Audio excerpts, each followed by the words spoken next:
Días, qué hermoso es este domingo 15 de abril haber adorado al Señor y bueno, lo seguiremos haciendo en el transcurso de lo que viene con las ofrendas, con la enseñanza, con los saludos, con los cumpleaños, todos los que han estado de cumpleaños.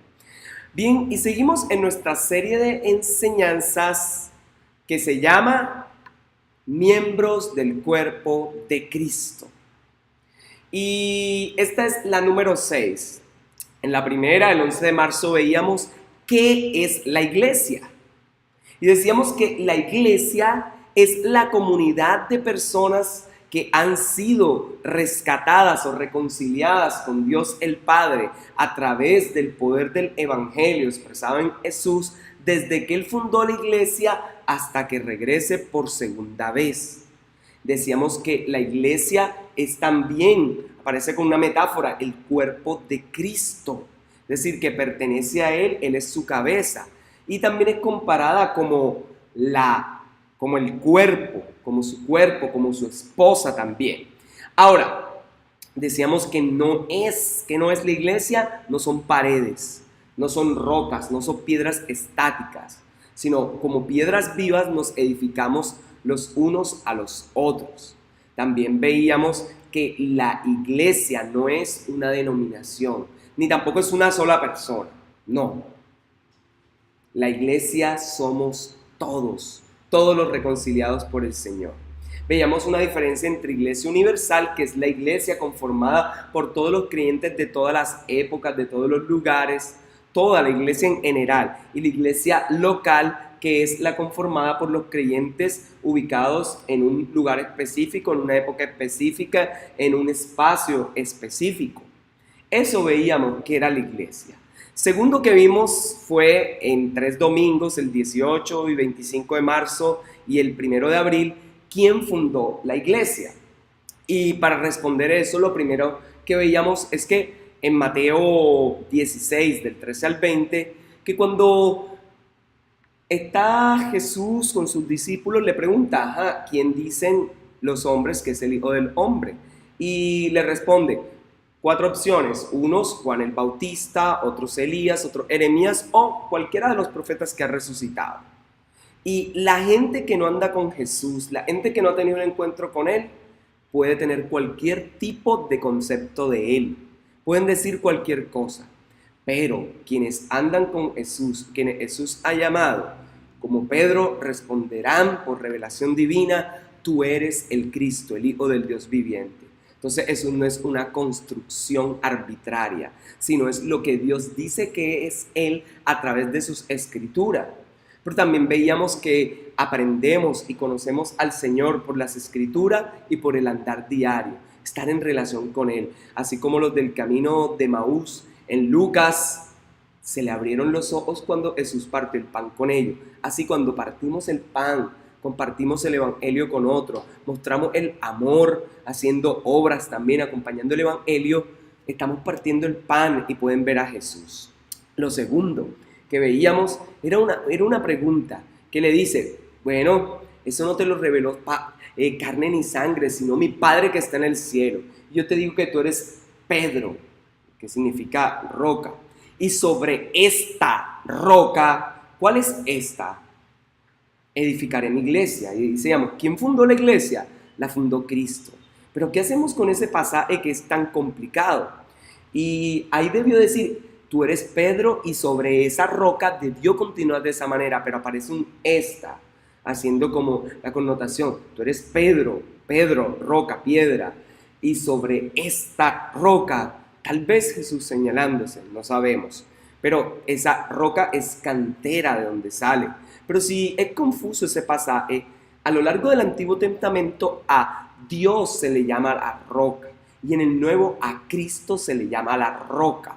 Pedro mismo escribe que Cristo es la roca, la cabeza del ángulo, la piedra principal. Pablo describe que él fue la roca también desechada y dice que él es la que los seguía, la roca era Cristo, para que no quepa ninguna duda que la roca es Cristo y el fundamento de la iglesia no es Pedro, es Jesús. Pero Pedro fue que él se le dijo se le dijo, Yo edificaré mi iglesia y las puertas del Hades no prevalecerán contra ella. Puertas, ¿cierto? Puertas abren, cierran. Y le dice, y a ti te daré las llaves. Se supone que para abrir y cerrar, pero las palabras son atar y desatar. Eso lo veíamos el 1 de abril. ¿Quién fundó la iglesia? Cristo. Pero le dio a los discípulos, empezando por Pedro, las llaves para que fueran y predicaran con su evangelio y las personas creyeran que Jesús es el Hijo de Dios. Llaves, autoridad, atar y desatar, es decir, llevar con el poder del cielo. Estos se unen al reino, estos no son del reino. Entonces de eso se trata. Más que las puertas del Hades no prevalecerán, más que una lucha de ir allá, de disparos de misiles como estos días, es mostrar que ni la muerte tiene poder para retener las almas. Con el poder del evangelio podemos traer esas personas cautivas a la luz de Cristo y sean salvas. Pero también que no puede prevalecer el poder de la muerte, ya no puede retener más, porque Cristo es la resurrección y la vida. Luego veíamos el 8 de abril, la quinta de las predicaciones, ¿por qué y para qué existe la iglesia? Y la iglesia existe porque Dios la creó, para Él, para su gloria, porque fue un propósito eterno. ¿Y para qué existe? Existe primero para la gloria de Dios. No que Dios necesitaba que le dieran gloria, sino que le dio el privilegio a la iglesia que le dé gloria. Y toda rodilla se postrará ante Jesús de los que están en los cielos, en la tierra y debajo de la tierra. Pero aparte de existir para la gloria de Dios, la iglesia existe para cumplir una misión, para ser y hacer discípulos, para llevar su evangelio, para mostrar a Cristo en esta tierra. Y entonces tenemos para la gloria de Dios, para cumplir la misión, y tercero, para ser baluarte y columna de la verdad, para mostrar en este mundo cuál es la verdad, aún también para corregir a los que estén fuera de la verdad, para mostrarles cuál es la verdad que es Cristo. Y hoy responderemos la pregunta, ¿qué significa ser miembro del cuerpo de Cristo? Ahora, para responder esta pregunta, lo primero que debemos preguntarnos es, ¿a qué se refiere el Nuevo Testamento cuando habla que somos miembros del cuerpo de Cristo? ¿Cierto? ¿Qué significa entonces ser miembro de ese cuerpo? El cuerpo de Cristo es una de las metáforas que se usa con frecuencia en el Nuevo Testamento para comparar la relación entre Cristo y la iglesia, así como la novia y la esposa. El cuerpo se sustenta de lo que viene de la cabeza, etc. Y así es el vínculo. Romanos 12:5, y vamos a ver algunas citas lo que dice. Romanos 12:5 menciona a la iglesia como un cuerpo en Cristo, hablando en el contexto de la unidad de los hermanos, entre hermanos, y la diversidad de dones que al usarse edifican a todo el cuerpo. Hebreos 13:3 dice el cuerpo, con la connotación de ponerse en la piel del otro, lo que el otro siente, es decir, identificarnos en medio del dolor o de la alegría, del llanto de la calma, del luto o del gozo del nacimiento de un nuevo integrante en la familia. Es ponerse la piel, eso es un cuerpo, sentir lo que siente el otro. Efesios 5:23 dice su cuerpo, comparando la relación matrimonial entre un hombre y una mujer con la relación entre Cristo y la iglesia, y ambas con la unión entre el cuerpo y la cabeza, y que esta a su vez, la cabeza, es quien sustenta el cuerpo, así como Dios sustenta su iglesia y sustenta el matrimonio. Entonces aquí la comparación es de sustentación, es yo soy para ti el todo. Colosenses 1:14 y versículo 1:18 y versículo 24 dice cuerpo en el 18 y su cuerpo en el 24. Se comparte una fe, un amor, una esperanza, una gracia, una herencia, un reino, un perdón, una reconciliación, una paz, una cruz y un evangelio común. Aquí lo que quiere decir es que cuerpo y su cuerpo, significa que compartimos todo, que tenemos y procedemos, todo lo que tenemos proviene del mismo lugar, proviene del Padre, proviene de Dios, sustentados en Cristo. Primera Corintios 10:17 se le llama a la iglesia un cuerpo, haciéndose referencia a una comunidad redimida, pero ojo, que comparte la redención, que comparte la salvación en aquel que fue entregado como el pan de vida. Es decir, es la comunidad que da del pan de vida, que comparte el pan, así como Jesús multiplicó los panes, los peces, así como los repartió en la última cena y este es el cuerpo que es entregado por ustedes. Así nosotros entregamos el pan, la comida del cielo, el maná del cielo a todos, sabiendo que el pan de vida que nos une es Cristo, que es su cuerpo. Primera Corintios 12:27 se usa sois el cuerpo de Cristo. Hoy usamos es la palabra ustedes en vez de sois, pero ya sabemos que es lo mismo para los más jóvenes. En el contexto donde hay diversidad de dones, ministerios y operaciones, pero somos uno. Y somos uno porque el cuerpo, porque el Espíritu nos habita a cada uno por igual. Eso es precioso. Y además añade, cada quien tiene la función dentro de la iglesia, una función particular. Y así la tiene cada miembro como la tiene cada miembro del cuerpo, como este que usted y yo tenemos. Por eso no debemos creernos más que otro, ni subestimar a los demás, sino más bien tener un concepto de cordura, ni pensar menos de nosotros, ni pensar más de ellos, sino que así como el Espíritu nos habita por igual, así como cada quien en el cuerpo tiene una función, así todas las tenemos y no nos subestimamos. Efesios 4:12 le llama cuerpo de Cristo, aquí con una pertenencia al Señor así tan enfatizada. Se exhorta a la iglesia a llevar una vida que corresponda a lo que profesa, que guarde la unidad en el vínculo del Espíritu como prueba reina, que entienda las diferentes funciones que cada uno tiene, que no son para edificación personal, sino de todo el cuerpo. Por eso no se trata de mí, sino de la iglesia. La prueba reina entonces es guardar la unidad en el vínculo del Espíritu, que eso muestra que somos uno. Y cada don que tenemos se perfecciona y sirve solo y solamente sí en el contexto de la iglesia, no por fuera de ella.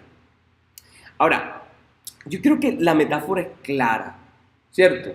Somos el cuerpo de Cristo porque pertenecemos a Él, porque le pertenecemos a Él. Él es nuestra cabeza. Cuando el Señor vino a la tierra, lo hizo en cuerpo físico. Porque es una pregunta que puede salir. ¿Será que el Señor vino así, todo como Dios, con su cuerpo celestial? Leamos qué dice la palabra para entender un poco. Hebreos 10:5 dice, por lo cual, entrando en el mundo, dice, sacrificio y ofrenda no quisiste, mas me preparaste un cuerpo. Cristo vino en un cuerpo de carne y hueso, no como las herejías del primer siglo que decían que era un cuerpo glorioso, que era como un ángel, que era como un espíritu que se paseaba y por eso no tuvo pecado. No, el Señor se hizo carne. Pero si ese texto no es suficiente, aunque es muy claro, Filipenses 2:5-8 dice, haya pues en vosotros este sentir que hubo también en Cristo Jesús, el cual, siendo en forma de Dios, no subestimó el ser igual a Dios como cosa a la cual aferrarse, sino que se despojó a sí mismo, tomando forma de siervo, hecho semejante a los hombres. Y estando en condición de hombre, se humilló a sí mismo, haciéndose obediente hasta la muerte y muerte de cruz. Es decir, él dejó todo, el ser igual a Dios, despojó totalmente y vino como hombre. No vino a hacer trampa, vino como hombre. Ahora, esto es importante. Vamos a poner, aquí está Dios, que ha creado a toda la humanidad. Esta es la humanidad. y la humanidad se desviaron todos a una. Nadie quiso hacer lo bueno. Así que lo que él hace es colocar una ley, colocar la ley, un método para reconciliación. Dice, así se vive, y con sacrificios. Dios cumple su parte, da la ley, y el pueblo de Israel es escogido de entre los pueblos más paganos, de Ur, un pueblo chiquito, casi insignificante, pero llama a Abraham y le dice que en su descendencia, en su simiente, serían benditas todas las familias de la tierra. Con él formaría un pueblo para llamar a los demás pueblos. Es decir, la elección no fue para excluir a otros y que ellos se sintieran, soy un elegido de Dios. No, sino que la elección fue por amor, para amar a los demás pueblos, para atraer a los otros, no para excluirlos. Y mucho ojo, que por ahí hoy andan unos que de iglesia en iglesia solo buscan gente creyente buscando los elegidos. Mucho ojo con esa secta mal llamada cristiana. Mucho ojo. Entonces Dios cumplió su parte y el pueblo aceptó so pena de muerte la ley, los mandamientos, pero no pudo cumplir. Así que, ¿qué pasó? Dios tuvo que hacerse hombre en Jesús, y Juan lo dice claramente: en el principio era el verbo, y el verbo era con Dios, y el verbo era Dios, el Dios. Y todas las cosas por Él fueron hechas, ¿cierto? Todo lo que existe es por Él y para Él. Entonces se hizo hombre, y Él como hombre cumplió lo que el pueblo de Israel no pudo cumplir. Así que en Cristo está la reconciliación con el Padre. Él, pariente cercano, Él como Cordero de Dios que quita el pecado del mundo, como lo vio Juan, para que no se siguiese sacrificando más corderos, ni palomas, ni nada de eso, sino un único y suficiente sacrificio. En Él está la reconciliación. Entonces, Él tuvo que hacerse hombre para cumplir la ley de Dios. Y en Cristo hoy nos ve Dios. Por eso somos reconciliados. Y Él fue tentado en todo, dice la palabra. Ahora, si el texto de Hebreos 10:5 y Filipenses 2:5 al 8 no son suficientes, te doy uno más. Primera carta de Juan 1, del 1 al 3, dice: Amados, no creáis a todo espíritu, sino probad los espíritus si son de Dios, porque muchos falsos profetas han salido por el mundo. En esto conoced el Espíritu de Dios. Todo espíritu que confiesa que Jesucristo ha venido en carne es de Dios. Y todo espíritu que no confiesa que Jesucristo ha venido en carne no es de Dios. Y ese es el espíritu del anticristo, el cual vosotros habéis oído que viene y que ahora ya está en el mundo. Y este es el espíritu que anda. Está diciendo, no te vayas a decir, este es el anticristo de la comunidad europea y todas esas cosas raras que se han inventado. No, se refiere a todo aquel que niega que Cristo vino en carne y como humano vivió todo. Ese no es de Dios, porque Él sí vino en carne. Él sí vino Jesucristo vino en carne. Y el que confiesa lo contrario tiene el espíritu del anticristo que está en contra de él. Y la ñapa, por si no fueron suficientes estos tres. Hebreos 4:15 dice: porque no tenemos un sumo sacerdote que no pueda compadecerse de nuestras debilidades, sino uno que fue tentado en todo según nuestra semejanza, pero sin pecado.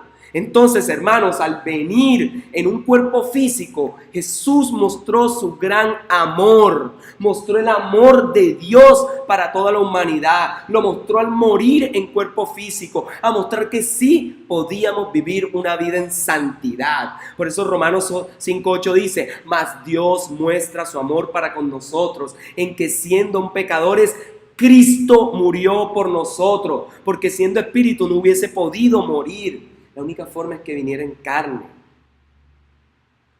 Ahora, les dije, la forma de mostrar el amor fue haciéndose hombre, fue haciéndose en cuerpo.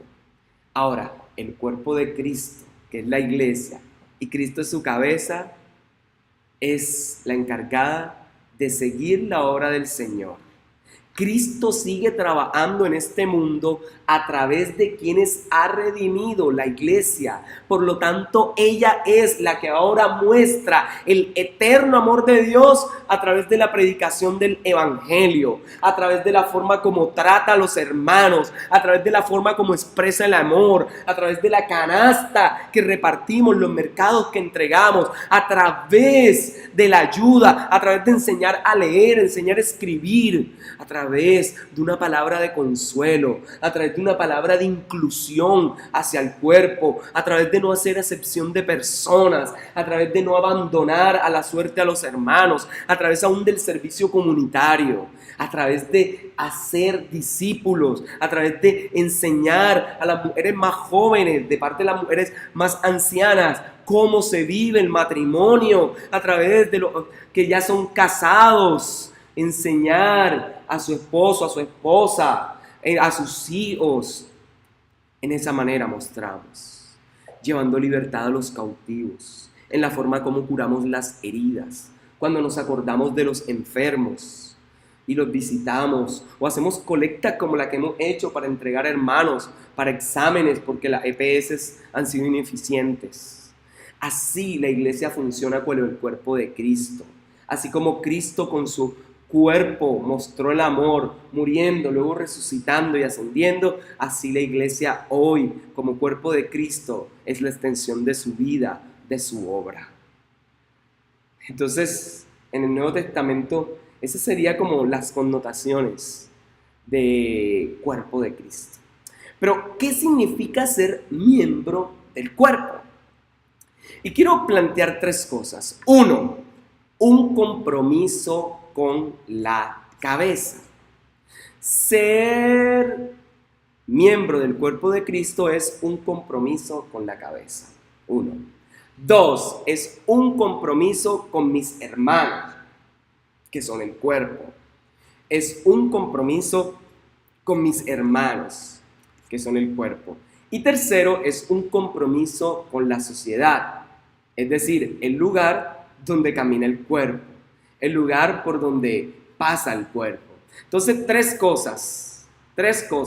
¿Qué significa ser miembros del cuerpo de Cristo? Uno, un compromiso con Cristo, que es la cabeza. Dos, un compromiso con la iglesia, mis hermanos. Tres, un compromiso con la sociedad por donde camina el cuerpo. Entonces vamos a la primera parte.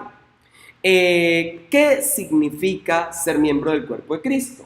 Entonces es uno, un compromiso con Cristo, la cabeza.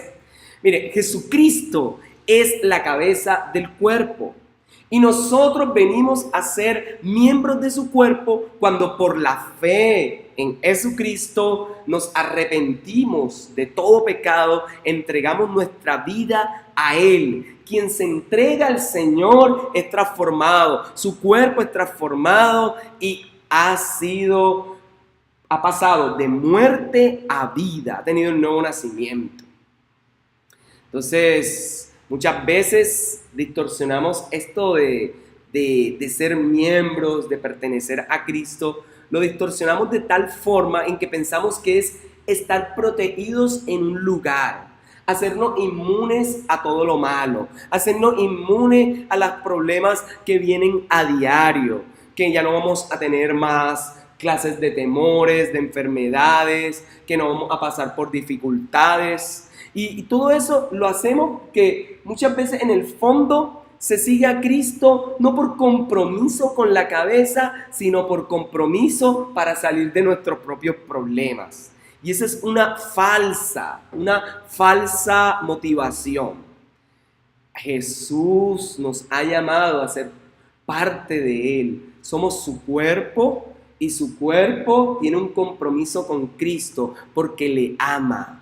Porque seguir a Jesús implica dejar todo y ir en pos de Él. Él es como ese gran tesoro que está escondido en un terreno, y el que encuentra el tesoro va y vende todo lo que tiene, compra el terreno para poder quedarse con ese tesoro, porque sabe que encontró algo gigante.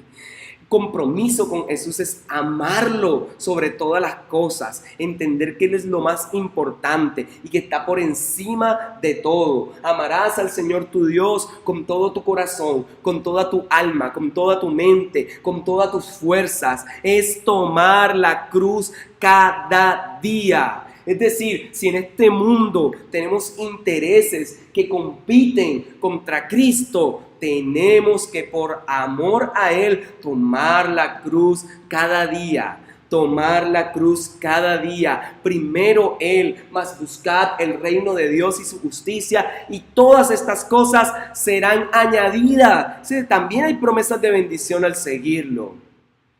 Entonces, amados hermanos, la palabra del Señor nos muestra que nosotros tenemos un compromiso por Él.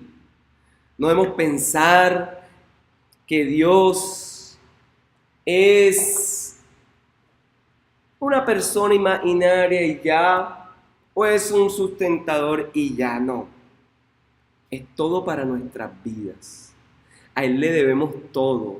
Por Él vivimos. Él sí nos sustenta, es el todo. A Él le debemos. Y es un compromiso con la cabeza. Es un compromiso con su misión, con su obra, con lo que nos dejó. Ahora, ¿qué bendiciones trae? ¿Qué bendiciones trae esto?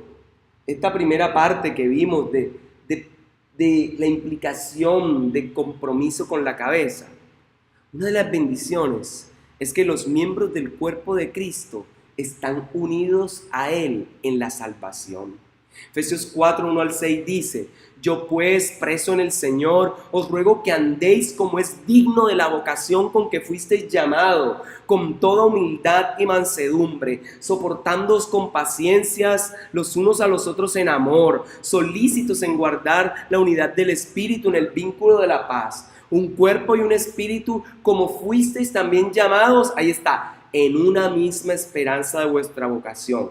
Un Señor, una fe, un bautismo, un Dios y Padre de todo, el cual es sobre todos y por todo. Estar unidos a Cristo es un compromiso con la cabeza.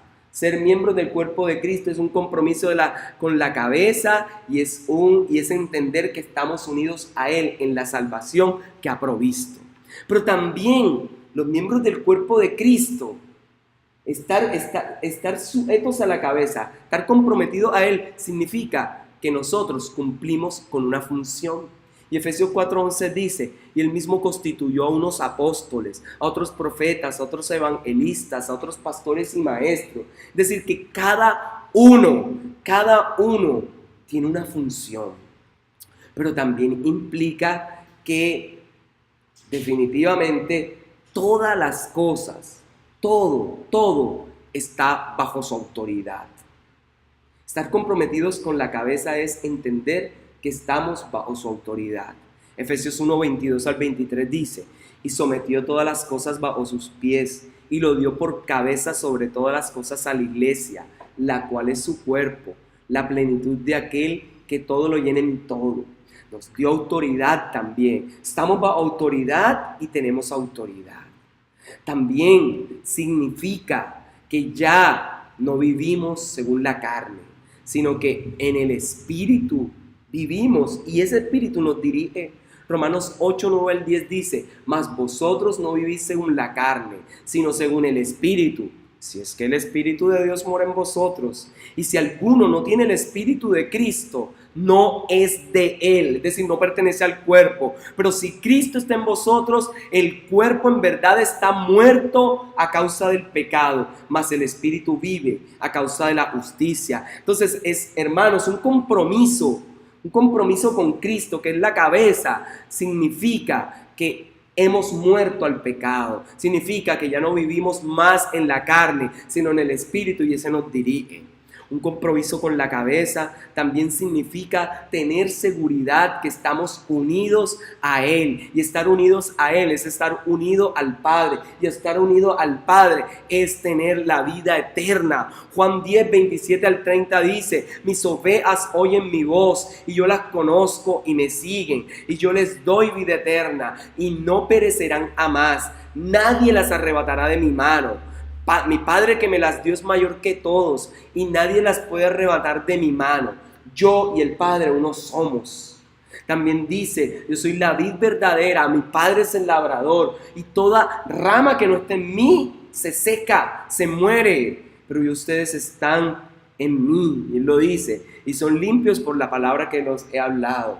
Y todo lo que pidan en mi nombre se los daré. Esta es la vida eterna, que te conozcan, que conozcan al Padre. Entonces, amados, es un compromiso con la cabeza, que es Cristo. Y ese compromiso nos da la seguridad de estar unidos a Cristo, al Padre y a la vida eterna. Otra implicación y otra bendición de eso es que estamos completos en Él. Colosenses 2, 9 al 10 dice, porque en Él habita corporalmente toda la plenitud de la deidad, y vosotros estáis completos en Él, que es la cabeza de todo principado y potestad. Amado hermano, usted no tiene que estar buscando su media naranja, usted está completo. Usted busca a su esposa, busca a su esposo, pero usted está completo en Cristo. Usted no necesita peinado de tal manera para sentirse aceptado. No necesita tal marca de ropa para sentirse completo.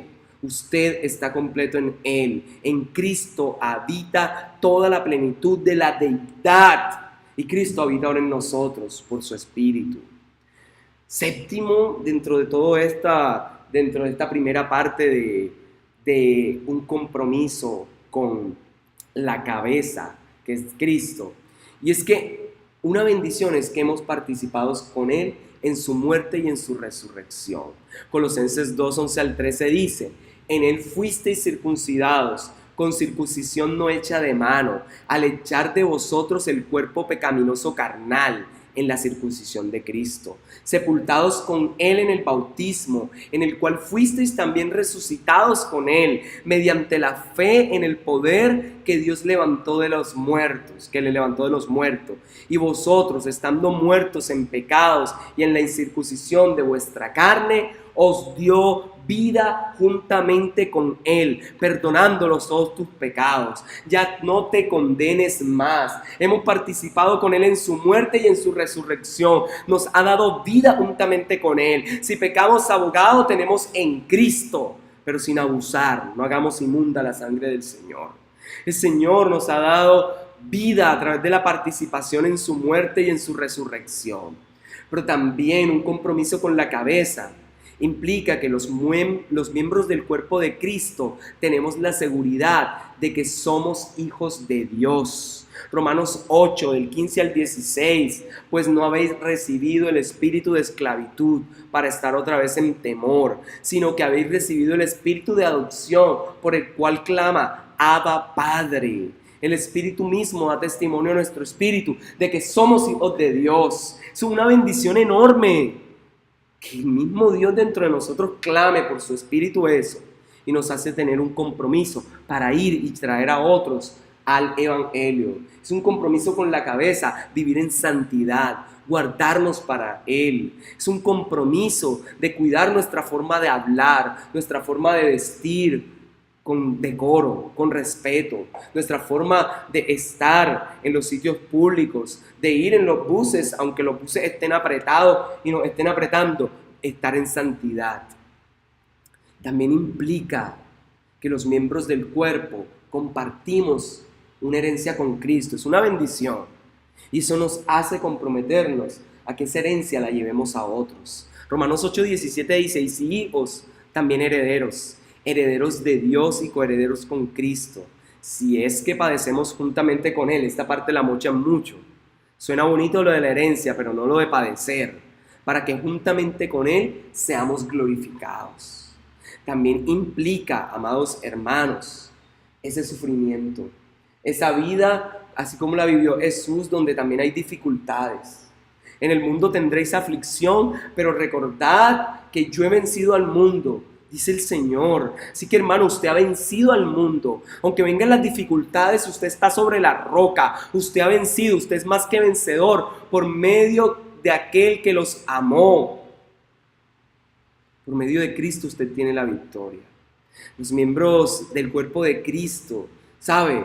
recibimos el don de la justicia de Cristo y tenemos que llevar justicia a otro, ser justicia en este mundo, hablar con verdad, no con injusticia.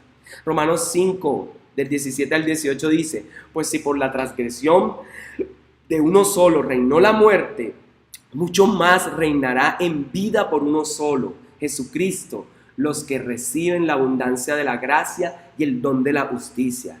Así que como por la transgresión de uno vino la condenación a todos los hombres, de la misma manera por la justicia de uno vino a todos los hombres la justificación de vida. Amados hermanos, hemos sido justificados y llevamos a Cristo para que otros sean justificados.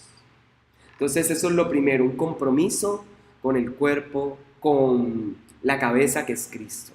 Pero ¿qué más significa ser miembro del cuerpo de Cristo? Les decíamos, lo segundo, un compromiso con mis hermanos, que son el cuerpo. Primero, un compromiso con la cabeza que es Cristo. Segundo, un compromiso con mis hermanos, que son el cuerpo. Y eso de ser miembros del cuerpo implica un compromiso con los que son miembros de la iglesia, con los que pertenecen a la iglesia, porque somos miembros los unos de los otros. La lección que da Pablo sobre el cuerpo es clarísima. Todos nos necesitamos. No hay miembros más importantes o más valiosos que otro. Todos importamos porque somos unos. Y cuando alguien está pasando por alguna dificultad, todos pasan por dificultad. Cuando un miembro recibe honra, todos se gozan con él. Cuando uno padece, todos se duelen con él. No hay forma en que podamos ser de la iglesia o del cuerpo estando aislados, porque un cuerpo implica la unidad de miembros. Así como el cuerpo tiene cada miembro, así la iglesia, el cuerpo de Cristo está formado por miembros. Y les decía la vez pasada, no tumores, los tumores se extirpan, se botan. Entonces no es olvidarse de los que están padeciendo, de los que sufren, es preocuparnos por el círculo de la iglesia, preocuparnos por los hermanos en la fe, por la familia de la fe, preferir la honra grupal a la individual, preferir el beneficio, el bien hacia la comunidad antes que el beneficio propio, que no sea la ley del embudo, lo ancho para nosotros, lo angosto para el resto del mundo. Hermanos, necesitamos entender que somos una comunidad. Es un compromiso ¿qué significa ser miembro del cuerpo de Cristo? Significa ser un compromiso, es un compromiso con la iglesia, con los hermanos, que son el cuerpo. El Señor no contempló una fe solitaria, una fe individual, sino que un grupo, un pueblo, así como escogió el pueblo de Israel en el Antiguo Testamento, pero no pudo cumplir. Ahora al Cristo cumplir, forma un nuevo grupo, un nuevo pueblo, el Israel de Dios, formado de israelitas y de no israelitas, de judíos y no de judíos. Hermanos, no olvidemos que somos un cuerpo que Dios nos unió y que, como Pedro dice, nos edificamos mutuamente. No olvidemos que somos diferentes también. El ser un solo cuerpo no significa que este dedo es igual a este, son diferentes. Todos son diferentes. Una cosa es el ojo, otra la boca, otra los dientes, otra los pies, otra el dedo gordo del pie. Pero todos somos diferentes y eso no nos debe llevar a excluirnos los unos de los otros. No debe llegarnos a decir es que yo tengo mayor capacidad, es que como soy más visible, soy más importante, por ser luthier, creerme más, por tocar el piano, porque compongo canciones, soy mejor que tú, porque canto, soy mejor que tú, porque sirvo, soy mejor que tú, porque limpio la iglesia, soy mejor que tú, porque la barro, porque no significa ser mayor. Que quiera ser mayor tiene que servir al resto. Hermanos, es un compromiso. Cristo ha organizado los miembros y lo ha puesto cada uno en su lugar para cumplir una función específica y nos sometemos a Él. Y hay un orden. Dios puso cada uno. Dios puso maestros, Dios puso pastores, Puso a cada uno en su sitio, en su lugar, al que tiene donde presidir, donde cantar, donde administrar. Todos los miembros, hermanos, somos entonces importantes y ninguno debe desecharse, porque todos somos necesarios y todos nos necesitamos los unos de los otros. El compromiso nos indica el compromiso con el cuerpo, con los hermanos, que debemos preocuparnos los unos por los otros, servirnos los unos a los otros en amor, en respeto, con diálogo, con tolerancia, con perdón, con amor, ayudándonos. No buscando dañar a los demás ni hacer tropezar a los demás. Somos hermanos en Cristo. Debemos estar dispuestos y gozosos de participar y disfrutar de esa comunidad, de ese nuevo pueblo que Dios ha formado. A eso nos está llamando. ¿Será que podremos dejar, amados hermanos, esa vida que antes llevamos de reparismo, de sentirnos siempre amenazados si otro le va bien? En la iglesia ya no debemos andar así. Entonces, un par de cositas con respecto al compromiso con el cuerpo de Cristo, con los hermanos de la fe. 6 cositas breves.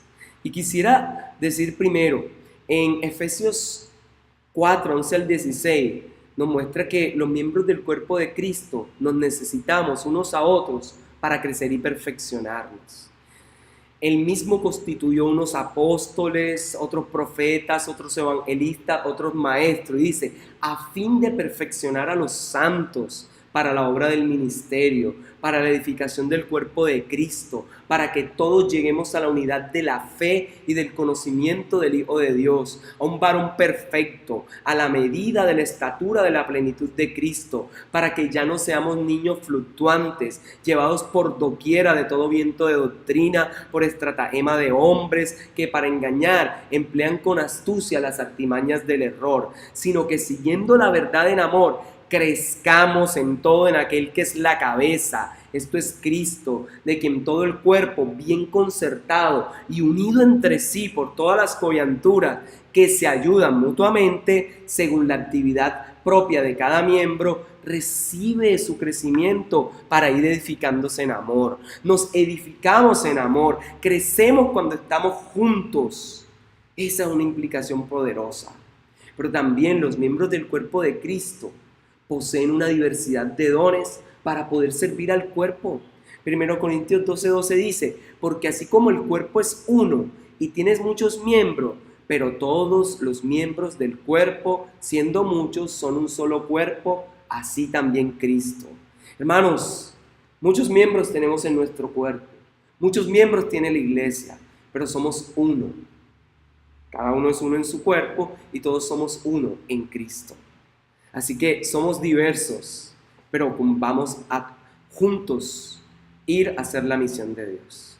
Los miembros del cuerpo de Cristo se cuidan los unos de los otros. Ese es el compromiso. 1 Corintios 12, 21 al 27. Ni el ojo puede decir a la mano, no te necesito, ni tampoco la cabeza a los pies, no tengo necesidad de vosotros. Antes bien, los miembros del cuerpo que parecen más débiles son los más necesarios. Y aquellos del cuerpo que nos parecen menos dignos, a estos vestimos más dignamente. Y los que en nosotros son menos decorosos, se tratan con más decoro, porque lo que en nosotros son más decorosos no tienen necesidad. Pero Dios ordenó el cuerpo, dando más abundante honor al que le faltaba, para que no haya desaveniencia, o con eso, no haya desaveniencia en el cuerpo, sino que los miembros todos se preocupen los unos por los otros, de manera que si uno padece, todos los miembros se duelen con él, y si un miembro recibe honra, todos los miembros se gozan. Vosotros pues sois el cuerpo de Cristo, y miembros cada uno en particular. Hermanos, este texto es precioso, nos deja ver que no tenemos que subestimar a nadie, y que a veces esos miembros que uno dice hay que cubrir porque son menos honrosos, eso que nos parece menos honroso, nos dan tremendas lecciones de vida. Ese hermano que tal vez usted está subestimando, que siempre sale con unas locuras a veces, o con una carcajada, usted ve cómo Dios lo utiliza a él en cierto grupo o con ciertas personas. Y usted dice, ¿cómo Dios se glorifica? Y solo esa persona puede hacer eso. Porque así es de bueno Dios, porque nos creó diferente. Entonces no subestimemos al hermano, porque podemos aprender de un niño hasta el que menos creamos. Escuchemos palabra de Dios. Los miembros también, hermanos, del cuerpo de Cristo sostienen la iglesia local. 1 Corintios 9, 11 al 14 dice: si nosotros sembramos entre vosotros lo espiritual, hablando Pablo, es gran cosa que segaremos de vosotros lo material. Si otros participan de este derecho sobre vosotros, ¿cuánto más nosotros? Pero no hemos usado de este derecho, sino que lo soportamos todo por no poner obstáculo en el evangelio de Cristo. ¿No sabéis que los que trabajan en las cosas sagradas comen del templo y que los que sirven en el altar del altar participan? Así también ordenó el Señor a los que anuncian el evangelio, vivan del evangelio. No significa que vayamos a ser vividores del evangelio, sino que la iglesia debe sostener sus ministerios, debe sostener a su pastor, debe sostener a sus ministros. Los miembros del cuerpo de Cristo también tienen un compromiso con el cuerpo, como dice Hebreos 10:25, congregándose. No dejando de congregarnos como algunos tienen por costumbre, sino exhortándonos, y tanto más cuando veis que aquel día se acerca. No es para inventar. Yo también estoy cansado de toda la semana. Trabajo en la universidad, trabajo en fotografía, trabajo visitándolos, trabajo aquí en la iglesia a tiempo completo. Me ven acá cada rato. También me canso, pero también saco mis espacios para descansar. Pero no implica eso que no voy a venir los domingos o desaparecerme un mes, 2 meses. Hermanos, no seamos tan descarados. Nos atrevemos a decir, gracias Dios, tú me bendices, sí, pero no mostramos el agradecimiento disfrutando del cuerpo. Bueno, así no se puede vivir, eso es hipocresía. No pienses que por dar tus diezmos y ofrendas, no pienses que por andar con el pastor, que por acercarte, con eso ya es suficiente. Eso no es así. Necesitas arrepentirte porque hay que congregarse. Necesitamos los unos de los otros. Y sabes, hierro con hierro se aguza. Necesito de ti, necesito escucharte, verte. Tú también me has ayudado. Y yo también te he ayudado. Nos edificamos los unos a los otros. Los miembros de Cristo, hermanos, son pastoreados y oran por sus pastores. Y también pastorean. Hebreos 13, 17 al 18 dice: obedeced a vuestros pastores y sujetaos a ellos, porque ellos velan por vuestras almas, como quienes han de dar cuenta, para que lo hagan con alegría y no quejándose, porque esto no es provechoso. Orad por nosotros, pues confiamos en que tenemos buena conciencia, deseando conducirnos bien en todo. Hay que orar por los pastores, hermanos.